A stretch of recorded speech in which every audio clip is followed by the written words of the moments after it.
হাসিনা নাই, জামাত কিন্তু আজকে দাঁড়িয়ে গেছে।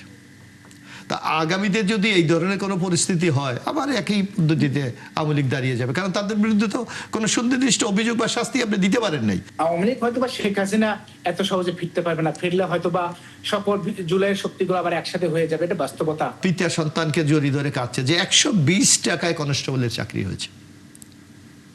কই এখানে তো কেউ একটা প্রশ্ন তুলতে পারে নাই নিরপেক্ষতা নিয়ে। তো সুতরাং এই সকল ইতিবাচক দিকগুলো ওনাদের কিন্তু একটু দেখা উচিত। সরকারের এই 100 দিনে কেবল পার হয়েছে 200-র অধিক খুন হয়েছে, 91 জন ধর্ষণ হয়েছে, হাজার হাজার চাঁদাবাজি ঘটনা করেছে। এগুলো তো আওয়ামী লীগের চরিত্র ফিরে আসাকে সিম্বল আমরা হিসেবে দেখছি। যে কথাটি বলেছেন যে আওয়ামী লীগকে আমরা কখনো তো মানে ফিরে আসুক এই জন্য বিএনপির উপর যেই অভিযোগটা দেওয়া হয়েছে, আমি মনে করি এটা সম্পূর্ণ রাজনীতিক একটা ন্যারেটিভ দাঁড় করাতে চাচ্ছি। আপনারা দেখেন আমরা কি বলেছিলাম, আমাদেরকে কেন বলে, আমরা যে কথাটি মাসুদ কামাল ভাই বলেছি, আমরা বলেছি সিদ্ধান্ত নেবে জনগণ, কে রাজনীতি করবে কে করবে না, কাকে জনগণ গ্রহণ করবে কাকে করবে না। যার জন্য আমরা কিন্তু এই নির্বাহী আদেশে কোনো রাজনৈতিক দল নিষিদ্ধ হোক এটা আমরা কখনো চাইনি, এবং বিএনপির এখন স্ট্যান্ড দেখেন আমরা চাইনি। আমরা বলেছি আওয়ামী লীগের বিরুদ্ধে সুনির্দিষ্ট অভিযোগ আছে, তারা দীর্ঘ 15 বছর গণতন্ত্রকে হত্যা করেছে, গুমের সাথে জড়িত, এই যে হত্যার সাথে জড়িত, বাংলাদেশের এই যে লুটপাটের সাথে জড়িত, সুনির্দিষ্টভাবে যে ফৌজদারি অপরাধ তারা করেছে, এর জন্য তাদের বিচার হওয়া উচিত, এবং এর মাধ্যমে আওয়ামী লীগের রাজনীতি কিন্তু নিষিদ্ধ করে দেওয়া সম্ভব। কিন্তু ইউনূস সরকার করলেন কি, একটা নির্বাহী আদেশে তাদের রাজনীতি স্থগিত করলেন। আমি যদি এখানে মোস্তফা কামাল মাসুদ পারভেজ হাসান, জামাতকে তো হাসিনা নিষিদ্ধ করেছিলেন, কি তাদের কার্যক্রম অথবা এই জনগণের কাছ থেকে তাদেরকে মুছে ফেলতে পেরেছে? বরং হাসিনা নাই, জামাত কিন্তু আজকে দাঁড়িয়ে গেছে। তা আগামীতে যদি এই ধরনের কোনো পরিস্থিতি হয়, আবার একই পদ্ধতিতে আওয়ামী লীগ দাঁড়িয়ে যাবে, কারণ তাদের বিরুদ্ধে তো কোনো সুনির্দিষ্ট অভিযোগ বা শাস্তি আপনি দিতে পারেন নাই। বরং আমাদের যে জিনিসটা উচিত সবার মতামতে, যে অপরাধীকে অপরাধী হিসাবে চিহ্নিত করে তাদেরকে শাস্তি নিশ্চিত করা। আপনি দেখেন এই যে আজকে রামিসার হত্যা আপনি আলোচনা করলেন, এবং একটা দ্রুত বিচার হয়েছে, এটার জন্য আমরা কিন্তু সবাই স্বস্তি প্রকাশ করেছি। তাহলে এই যে আন্দোলনে 2000 লোককে হত্যা করলো, কই আমরা একটা বিচার করতে পেরেছি এখন পর্যন্ত? কেন পাচ্ছি না? আমরা তো বলেছিলাম দরকার হলে ট্রাইব্যুনালের সংখ্যা বাড়ান, অথবা দ্রুত বিচার আইন করেন, আইন করে এই বিচারগুলি করেন। আমরা তো করতে পারছি না, যার কারণে আজকে মানুষের মনে একটা এই সন্দেহটা আছে, হয়তো আওয়ামী লীগ এই ফাঁক ফোকর দিয়ে আগামীতে আবার বেরিয়ে আসতে পারে। কারণ বাংলাদেশে এখানে শুধু বাংলাদেশের রাজনীতি শুধু আমাদের মধ্যে সীমাবদ্ধ না, এখানে জিও পলিটিক্যাল বিরাট ইস্যু আছে। এখানে ভূমধ্য এই সাউথ পার্টের রাজনীতি আছে, এখানে বিশ্বে মোরলদের এখানে নানা ধরনের রাজনৈতিক খেলা আছে। শুধু এইগুলিকে মাথায় রেখে যদি আমরা সিদ্ধান্ত না নিতে পারি, তাইলে কিন্তু আমাদের আগামী দিনে চরম অবস্থা আমাদের জন্য অপেক্ষা করবে। ধন্যবাদ। আসলে আওয়ামী লীগ ফিরে আসবে কি আসবে না, তার চেয়ে বড় বিষয় হলো গত নির্বাচনে কিন্তু আমরা দেখেছি আওয়ামী লীগের ভোটারদেরকে কিভাবে ফিরিয়ে এনে জোরপূর্বক সেন্টারে নেওয়া হয়েছে। এটা কিন্তু আমরা বিভিন্ন এলাকায় নির্বাচনী আসনগুলোতে দেখেছি। দেখেন, আমার নির্বাচন এলাকায় যদি বলি 8 থেকে 10 জন আওয়ামী লীগ, 1-2 জন জেলে আছে, বাকিরা পলাতক।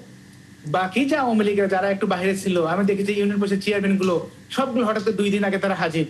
কি হবে? তাদেরকে চেয়ারম্যানশিপ ফিরিয়ে দেওয়া হবে, তাদেরকে দিয়ে তাদের সাধারণ সমর্থকদের ভোটার দেওয়া হয়েছে। আওয়ামী লীগ ভোট কেন্দ্রে আসতো না হয়তো, বা সাধারণ সমর্থক তাদেরকে ভোট কেন্দ্রে নিয়ে আসা হয়েছে, ভয় দেখিয়ে হুমকি দিয়ে অনেক কিছু করে নিয়ে আসা হয়েছে। এবং শেখ হাসিনা দেখবেন কিন্তু তার একটা স্পিচে বলেছে যে আমাদের ভোট নেওয়া হয়েছে, ভোটের জন্য হাত পা ধরা হয়েছে, যদি বিএনপির পক্ষ থেকে এটা নিয়ে কোনো প্রতিবাদ করা হয় নাই।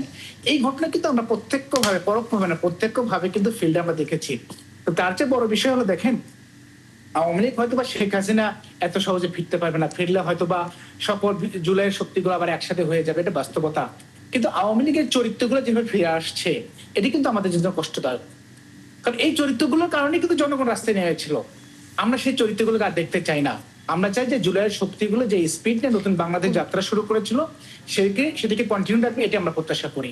আর মোশাররফ ভাই যে কথাটি বলেছিলেন যে শুরুর দিকে যে জামাতের আমির ক্ষমা করার বিষয়ে, ক্ষমা করে দিয়েছে, দেখেন তিনি কিন্তু স্পেসিফিক কিছু কথা বলেছিলেন।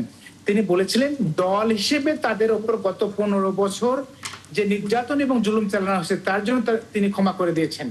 এই ক্ষমা করার অর্থ আইন নিজের হাতে তুলে নেওয়া না, কিন্তু সুনির্দিষ্ট অপরাধের জন্য আইনের পক্ষে তাদের বিচার নিশ্চিত করা হবে, এই কথাটা কিন্তু বলেছেন।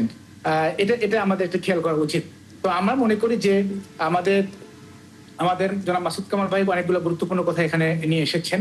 আমাদের প্রত্যেকের রাজনীতি প্রত্যেকে চালাতে হবে, বাট নতুন দিনে যে রাজনীতি, গঠনমূলক যে রাজনীতি, আজকে জেনজিরা আলফারা যেটি চায়, নতুন বাংলাদেশ যেটি চায়, আমরা মনে করি সে আওয়ামী লীগের চরিত্র যেন আমাদের এই রাজনীতিতে ফিরে না আসে, সেটা আমাদের খেয়াল রাখতে হবে। আপনারা কি সেই রকম চরিত্র কারোর ভিতরে দেখেন? আপনারা যে বারবার একই কথাই বলছেন। অফকোর্স এই যে দেখেন আজকে বিসিবি নির্বাচন হয়ে গেল। এই নির্বাচন তো 14-18 মধ্যে একটা নির্বাচন হয়ে গেল, যে 73 ভোটের ভেতর 74 ভোটের মধ্যে 73 ভোট তারা পেয়ে যাচ্ছে।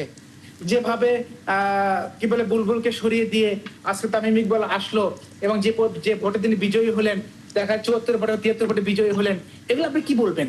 এই যে আপনি আজকে নারী সংসদ সদস্যদের বিরোধী দলের এমপিদের আসনে যে ভাগ করে দিলেন, তাদের ডিউ লেটার দিয়ে দিলেন, রাইট দিলেন, এট দ্য সেম রাইট আবার বাকি 13 জনকে আপনি দিচ্ছেন না, এগুলো আপনি কি বলবেন? এই যে বিভিন্ন জায়গাগুলোতে বিএনপি এনসিপির উপর হামলা করা হচ্ছে, বিএনপি এনসিপির উপর হামলা করছে, জামাতে হামলা করছে, এগুলো আপনি কি বলবেন? এই যে ইভেন জামাতের এমপি যখন বিজয় হয়েছে সেখানে অনেক সমস্যা হচ্ছে। তো এই বিষয়গুলো যখন আসবে, এরপরে যখন একের পর এক স্বরাষ্ট্রমন্ত্রীর এলাকায় দিনে দুপুরে গুলি করে কোর্ট থেকে আসামিকে ছিনিয়ে নেওয়া হলো, তারপরে আমাদের শিশু হত্যাকাণ্ড আমরা একের পর দেখেছি, সেগুলো আমরা পুনরাবৃত্তি করতে চাই না। সরকারের এই 100 দিনে কেবল পার হয়েছে, 200-র অধিক খুন হয়েছে, 91 জন ধর্ষণ হয়েছে, হাজার হাজার চাঁদাবাজি ঘটনা করেছে। এগুলো তো আওয়ামী লীগের চরিত্র ফিরে আসাকে স্যাম্পল আমরা হিসেবে দেখছি। আমরা মনে করি এই জায়গাতে অবশ্যই আমাদের সিরিয়াস হওয়া দরকার। না, এখানে মোস্তফা ফয়সাল যেভাবে একেবারে সরলীকরণ করেছে এটা ঠিক না। ওনাকে আমি একটু বলি, ওনাদের যে একজন এমপি নেত্রকোনার ওই অঞ্চলের, উনি যাচ্ছিলেন, দুর্বৃত্তরা তার উপর হামলা করেছিলেন। উনি একটু বলুক, তাৎক্ষণিকভাবে সেই মামলা নিয়ে সকল আসামিকে গ্রেফতার করা হয়েছে। এখানে কি দলীয় কোনো রং বিবেচনা করা হয়েছে? হয় নাই। বরং আমরা যে জিনিসটা দেখি, যেখানে যেই অবস্থা বিরাজ করছে আপনার, সেখানে সরকার কিন্তু স্টেপ নিচ্ছে, এখানে দলীয় হিসেবে কোথাও দেখা হচ্ছে না। তো সুতরাং একটা যদি আপনি এই ন্যারেটিভটা বারবার দাঁড় করাতে চান, মানে সরকার দল বানিয়ে অপরাধীকে ছাড় দিচ্ছে, সরকার দলীয় মানি অপরাধীকে দিয়ে এই ঘটনাগুলো, এগুলি না, বাংলাদেশ সেই জায়গায় নাই। এই যে আপনি দেখেন, ওনাকে আমি একটা প্রশ্ন করতে চাই, মিস্টার ফয়সাল সাহেব, এই যে কিছুদিন আগে, মানে 4-5 দিন আগে, বা এই যে পুলিশের কনস্টেবল নেওয়া হয়েছে সারা বাংলাদেশে, ওনাকে আমি ওনারা তো বিরোধী দল, আমাদেরকে যে কোনো ত্রুটি খোঁজে। আমরা দেখেছি পত্রপত্রিকা যে পিতা সন্তানকে জড়ি ধরে কাঁদছে, যে 120 টাকায় কনস্টেবলের চাকরি হয়েছে। কই, এখানে তো কেউ একটা প্রশ্ন তুলতে পারে নাই নিরপেক্ষতা নিয়ে। তো সুতরাং এই সকল ইতিবাচক দিকগুলো ওনাদের কিন্তু একটু দেখা উচিত। অন্ধের মতো যদি শুধু পাঠ করে যায়, এই বিরোধী দল এটা করেছে, সরকারি দল এটা করেছে, এই অন্যায় করেছে, এইটা দিয়ে কিন্তু এই যুগে টেকা যাবে না। একদিকে আপনি সংস্কৃতির পরিবর্তন কথা বলতেছেন, আর আপনার কথাবার্তা আচার আচরণে সেই আগের লিগ্যাসি আপনি টেনে নিয়ে যাচ্ছেন। এইটা দিয়ে কিন্তু আগামী দিনে নতুন বাংলাদেশ তৈরি করা যাবে না। আপনি ভালো কাজ করলে অবশ্যই তার প্রশংসা করবো। আপনি কনস্টেবল অবশ্যই এখানে ইতিবাচক থাকলে অবশ্যই তার প্রশংসা করতে হবে, নো ডাউট।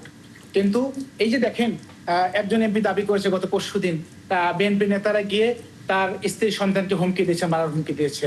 আর নেত্রকোনা যে বিষয়টা বলেছেন, এমপি কিন্তু সংসদে বলেছেন তিনজনকে গ্রেপ্তার করেছে, কিন্তু বাকিরা কিন্তু প্রকাশ্যে পার্টি অফিসে বসে আছে। এ ধরনের বিষয় কিন্তু তিনি বলেছেন। আমরা ভালো কাজ করলে, দেখেন আমাদের বিএনপি সৌভাগ্য যে বিরোধী দল যেভাবে সংসদে লিড করছে, নো ডাউট গঠনমূলক রাজনীতি প্র্যাকটিস করছে তারা। হয়তো অনেকে মনে করছে যে অনেক বেশি অতীতে বিরোধী দলরা যা করেছে, এরকম মারামারি কাটাকাটি সংস্কৃতি বিরোধী দল যাচ্ছে না কেন, অনেকে মনে করতে পারে, অনেক সমালোচনা কিন্তু হচ্ছে, অনেকে মনে করছে এরকম। কিন্তু জেনজিরা যে বাংলাদেশ চায়, আলফারা যে বাংলাদেশ চায়, বিরোধী দল কিন্তু সেভাবে বাংলাদেশ রাজনীতি পরিচালনার চেষ্টা করছে, কিন্তু সরকারকে অবশ্যই চিন্তা করতে হবে আমরা সেভাবে করছি কিনা। বিরোধী দল জেএনজি এবং আলফাদের আপনি বলছেন যে সেরকম বাংলাদেশ পরিচালনা বা সেরকম সামনের দিকে বাংলাদেশ দেখতে চায়, সরকার কি জেএনজি বা আলফাদের মতো করে দেশ পরিচালনা করছে না? দেখেন, আপনি আজকে দুইটা ঘটনা আপনি ব্যাখ্যা করেন তো। যেভাবে বিসিবি নির্বাচন হয়ে গেল, যেভাবে এই যে 36 জন 37 জন বিএনপির মহিলা এমপিদেরকে ডিও রাইট দেওয়া হয়েছে 79 জন এমপির আসনগুলোতে, এগুলোকে আপনি কিভাবে ব্যাখ্যা করবেন?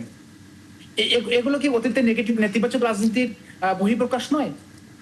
এই যে ইসলামী ব্যাংক দখল হয়ে গেল, দখল করার চেষ্টা করা হচ্ছে, ফেসিবাদের আমলের একজন ডেপুটি গভর্নরকে ইসলামী ব্যাংকের চেয়ারম্যান বানানো হলো, যেটা আওয়ামী লীগ করতে 7 বছর সময় লেগেছিল, 100 দিনও লাগলো না। এই বিষয়গুলো আপনি কিভাবে ডিল করবেন? আমরা কি সেই অন্ধকার পথে যাচ্ছি না, যাওয়ার চেষ্টা করছি না?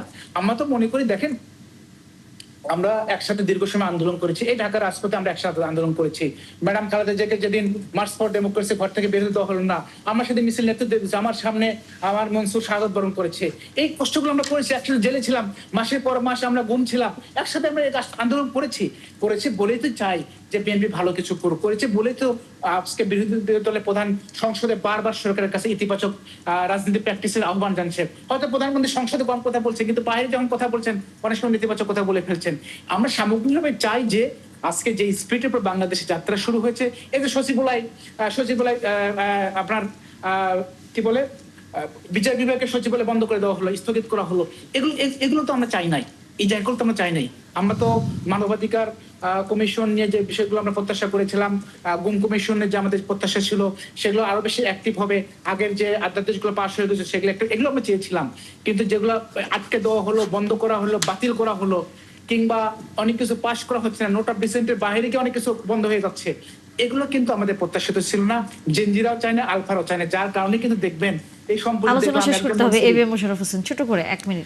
না, আমি এখানে যে আজকে দেখেন যে বলা হচ্ছে যে আমাদের সঙ্গে আপনি বাংলাদেশের ইতিহাসের যে রেকর্ড, যে আপনি 133টা অর্ডিন্যান্সের মধ্যে 38টা অর্ডিন্যান্স আমরা পাস করেছি হুবাহু, এ নিয়ে কোনো চেঞ্জ নেই। বাকি 16টার ব্যাপারে ওনারাও কিছু নোট অফ ডিসেন্ট দিয়েছেন, জামাত ইসলামের পক্ষ থেকে 4টায়, সেই 4টা পরবর্তীতে পর্যালোচনা করে সিদ্ধান্ত। আর বিএনপির পক্ষ থেকে আমরা বলেছি সচিবালয়, মানবাধিকার কমিশন, গুম কমিশন, এইগুলির বিষয়ে ইন্টেরিয়াম গভর্নমেন্ট যেভাবে বিলটা উত্থাপন করেছে আমরা মনে করেছি এখানে অনেক দুর্বলতা আছে, ত্রুটি আছে। আমরা বলেছি এগুলি বিরোধী দলের সাথে আলোচনা করে, শুধু তাই না, যারা আমাদের আরও এক্সপার্ট আছে এই সকল বিষয়ে তাদেরকে নিয়ে আলোচনা করে আমরা পরবর্তীতে নতুন করে বিল উত্থাপন করি। এখানে ভুল বোঝাবুঝির অথবা কোনো ন্যারেটিভ দাঁড় করাবার কোনো সুযোগ নাই। বরং আমি জানি, ইতিমধ্যে আমি জেনেছি, ওনারাও হয়তো জেনে থাকবেন, এই বিলগুলির ব্যাপারে বিশেষজ্ঞদের মতামত নিয়ে ইতিমধ্যে আলোচনা চলছে। সুতরাং আমরা বলেছি যে এই অধিবেশন বা এর পরবর্তী অধিবেশনে আমরা এইগুলি আমরা পাশ করাবো। সুতরাং অস্থির হওয়ার কোনো লাভ নাই, এবং এটা মানুষের মধ্যে এই ধারণা দেওয়ারও কোনো কারণ নাই যে বিএনপি এইগুলি বাস্তবায়ন করতে চায় না। আমি মনে করি একটি রাজনৈতিক উদ্দেশ্য নিয়ে এটা করা হচ্ছে। সুতরাং আমিও জামাতকে অনুরোধ করব যে তারাও, তাদের নেতারা কিন্তু সহযোগিতা। আমি একটা উদাহরণ ওনাকে বলি যে আমরা কতটুকু সহনশীল, আপনাকে বলি।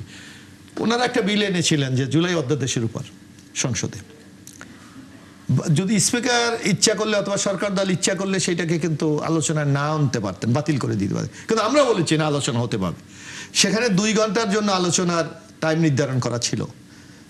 বিএনপি 212 জন সরকার দল, এবং জামাত হলো এনসিপি সহ 77 জন। আপনি টাইম পোর্শন হিসাবে ভাগ করেন কত পায়? সেখানে সেই আলোচনা আপনি দেখবেন যে 77 জনকে আলোচনা করার জন্য সময় দিয়েছে 1 ঘন্টা 18 মিনিট, আর 212 জনকে সময় দিয়েছে মাত্র 1 ঘন্টা 1 মিনিট। তো বিএনপি কতটুকু সহনশীল এবং বিরোধী দলকে কতটুকু স্পেস দিতে চায়, এই একটা উদাহরণের মাধ্যমে আমরা বুঝতে পারি। বোঝা যায়। তবে রাজনীতিতে আসলে নানা ধরনের আলোচনা সমালোচনা চলতেই থাকবে।